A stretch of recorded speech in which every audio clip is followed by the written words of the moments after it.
dalam buku Miracles of Al-Quran dan As-Sunnah. Daud Musa Pitcock yang berasal dari Inggris kagum dan akhirnya masuk Islam karena penelitiannya. Hal ini diawali dari Pitcock yang menonton acara televisi dengan tema perjalanan keluar angkasa. Saat itu sedang berlangsung wawancara dengan ilmuwan luar angkasa Amerika. Penyiar televisi tersebut, James Burke, menyimpulkan bahwa para astronot menemukan bulan pernah terbelah dan menyatu kembali. Hal ini ternyata dibenarkan oleh Tom Weathers dari Smithsonian National Air and Space Museum. Ia berkata, ada patahan pada bulan yang dinamakan lobate scar. Diyakini bahwa patahan ini terjadi akibat material kerak bulan yang saling mendorong, sehingga terjadi retakan. Jadi, itu mengindikasikan bahwa sesuatu menyebabkan bulan untuk mengalami pengerutan atau penyusutan. Badan Antariksa Amerika atau NASA juga menemukan retakan yang terlihat jelas pada permukaan bulan. Ada banyak teori yang telah diusulkan untuk menjelaskan penyebab terjadinya retakan tersebut. Mereka menyebutnya retakan yang tersambung. Namun, untuk penjelasan mengenai penyebab terjadinya masih membuat bingung para ilmuwan. Karena teori yang dikemukakan jauh dari kenyataan gambar yang diperoleh oleh NASA. Nah, sahabat beriman, itulah kisah dan fakta tentang terbelahnya bulan. Bulan tak hanya pernah terbelah sekali saja, namun terjadi sebanyak 2 kali.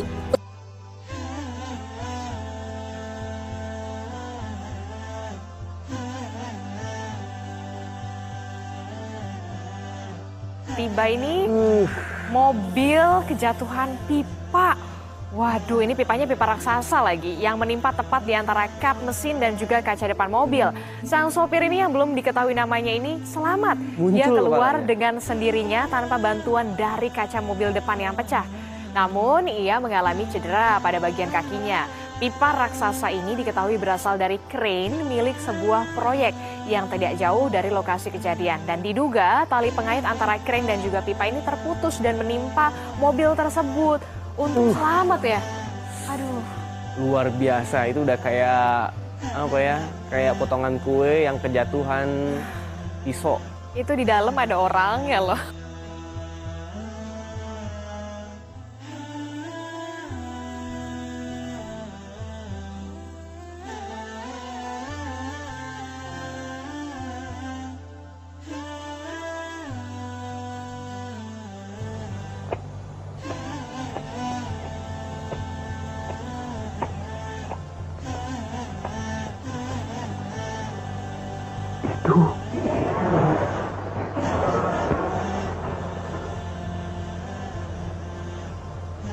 Ambillah. Benda itu lebih berharga daripada tongkat ini.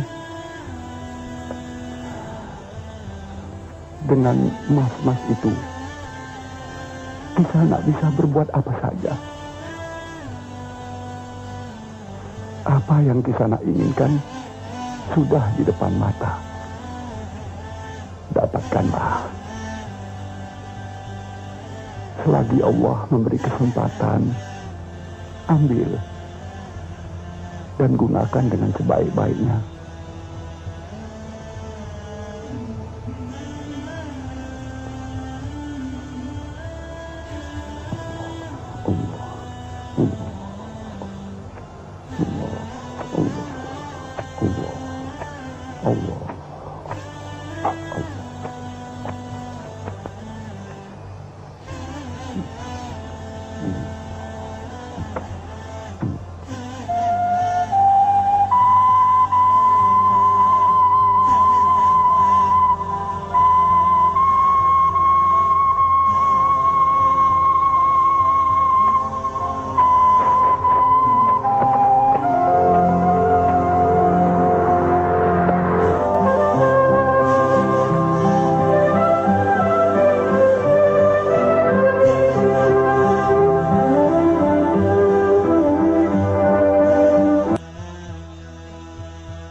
Atas izin dan pertolongan Allah, lahirlah seorang bayi yang ada di dalam kandungannya.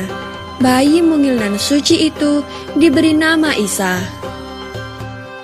Saat salah seorang penduduk bertanya kepada Maryam, "Siapa nama ayah bayi itu?" Akhirnya, bayi mungil itu menjawab, "Aku adalah hamba Allah," kata Nabi Isa yang masih bayi. Lalu orang-orang pun langsung terkejut mendengar jawaban bayi kecil itu.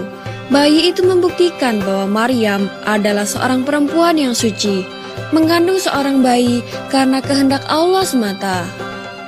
Itu ada mukjizat, ada karomah, ada ma'unah, ada irhash, dan juga ada istidraj atau sihir.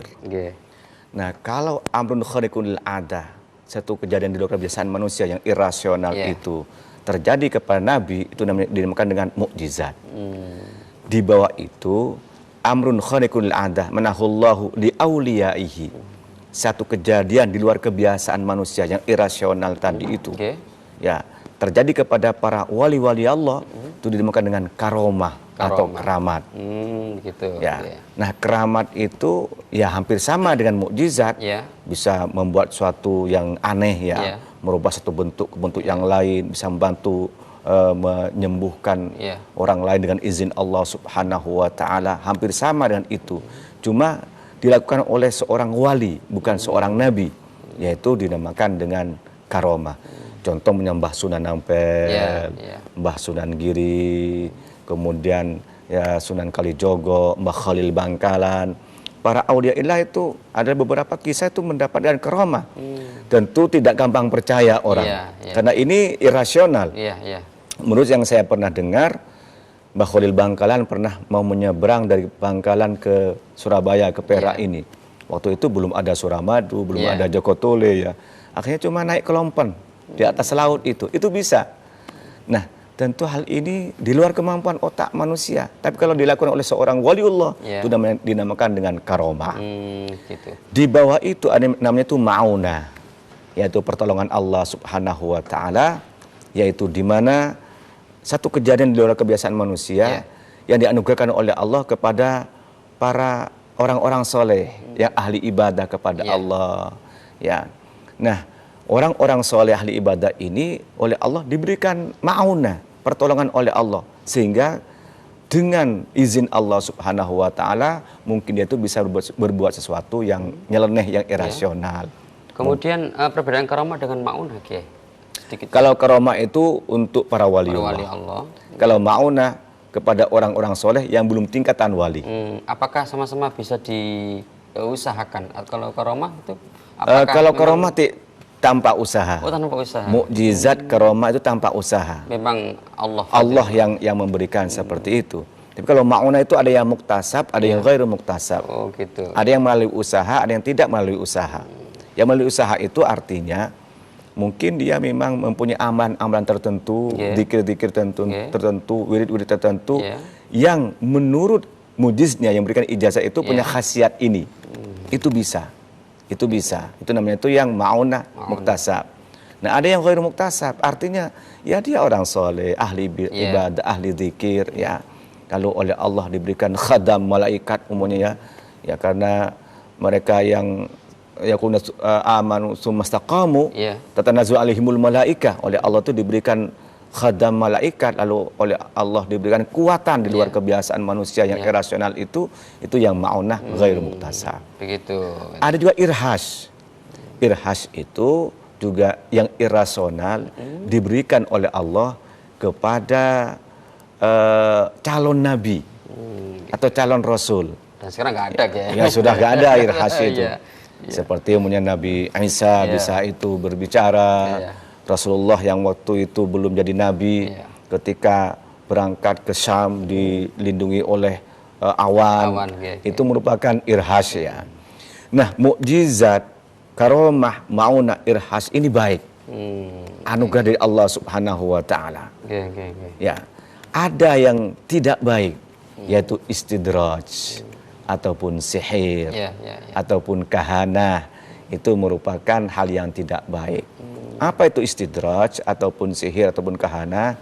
Ya sama, suatu yang irasional di luar kebiasaan manusia yang dilakukan oleh orang-orang yang dengan cara bersekutu dengan setan dan memusuhi Allah Subhanahu wa taala dengan cara-cara yang bermaksiat kepada Allah. Ini dinamakan dengan sihir ataupun kahana atau istidraj di lu'luh gitu ya. Di zaman Nabi Musa itu pernah oleh Fir'aun itu diadu antara Nabi Musa dengan tukang sihirnya Fir'aun untuk mengadu mana yang lebih hebat. Dan waktu itu didatangkan tukang sihir yang paling hebat, diadu di tengah lapangan luas, ditonton oleh masyarakat umum waktu itu. Nah, Nabi Musa dan tukang sihirnya Fir'aun ya terjadi di situ untuk mengadu kekuatan. Tukang sihirnya Fir'aun melempar tali menjadi ular. Ya, Nabi Musa melempar tongkat jadi ular. Kalau lihat dohirnya, ini sama-sama merubah satu bentuk ke bentuk yang lain. Tukang sihirnya Fir'aun merubah tali jadi ular. Nabi Musa tongkat jadi ular. Kalau kita lihat kacamata awam, ini sama ini. Ya hanya merubah satu bentuk ke bentuk yang lain. Yang membedakan apa? Siapa yang melakukan dan bagaimana cara kita melakukan. Nah, yang dikerjakan oleh Nabi Musa itu mukjizat anugerah dari Allah Subhanahu wa taala, sedangkan yang dikerjakan oleh tukang sihir itu adalah istidraj, sihir dimurkai, dilaknat oleh Allah Subhanahu wa taala. Dengan demikian kalau sekarang ini melihat orang yang nyeleneh atau tanda petik itu orang pintar, kita lihat bagaimana perilaku orang itu. Kalau perilakunya itu orang yang ahli ibadah, dekat kepada Allah, minimal itu ma'unah. Tapi kalau dia dikenal dengan jauh dari Allah, cara bermaksiat kepada Allah, sudah nggak usah diikuti. Itu bisa sihir, bisa kahana, istidraj dari Allah Subhanahu wa taala. Ya itulah kita sebagai masyarakat hendaknya berhati-hati ketika menemukan orang yang dianggap itu irasional, dianggap itu punya keahlian, tanda petik itu orang pintar, jangan gampang tertipu. Karena biasanya itu awalnya saja dia mendapatkan apa yang dia inginkan, tetapi lama-lama dia akan menyesal. Sudah banyak kejadian-kejadian seperti itu. Awalnya mungkin bisa dibantu, bisa mendatangkan uang, melipat uang gitu ya, atau mungkin bisa kemudian melariskan dagangannya, bisa itu. Tetapi kedoknya nanti akan terbongkar di kemudian, imba itu karena dibantu oleh jin dengan cara istidraj dan sihir itu atau kahana, atau juga memang karena ada unsur penipuan di situ. Maka masyarakat sudahlah kita berusaha sesuai dengan sunnatullah dan hukmullah. Ini harus dipegang ya. Sunnatullah itu artinya sunnatullah hukum kausalitas, sebab akibat. Ya, kalau ingin pinter ya belajar. Kalau ingin kaya itu bekerja. Ini sunnatullah. Ketika kita berusaha sesuai dengan sunnatullah itu jangan lupa hukmullah, hukum Allah. Ini halal, ini haram. Yang halal kita kerjakan, yang haram kita tinggalkan. Setelah kita ikhtiar sesuai dengan sunnatullah dan hukumullah, baru kita tawakal kepada Allah Subhanahu wa taala. Fa idza azamta fatawakkal 'ala Allah. Ya'qil wa tawakkal. Usaha dulu kemudian itu tawakal. Sudahlah, ya nggak usah ikut yang nyeleneh-nyeleneh itu, karena tentu beberapa kasus akan merugikan diri sendiri. Itu sendiri. Dia qanaah menerima ataupun tidak. Untuk qanaah itu tidak melihat banyak sedikitnya. Ada orang itu dapat penghasilan banyak, uang banyak, hartanya banyak, tetapi dia masih kurang terus. Ada yang mungkin sedikit tapi merasa cukup. Itu namanya itu qanaah. Alhamdulillah. Mudah-mudahan Kiai kita seperti itu Kiai. Insya Allah mudah-mudahan kita diselamatkan oleh Allah Subhanahu wa taala dari penipuan-penipuan, dan kita tidak gampang terpengaruh oleh hal-hal yang dianggap itu irasional. Kita tetap itu berpikir rasional dan kita mengharap ridho Allah Subhanahu wa taala.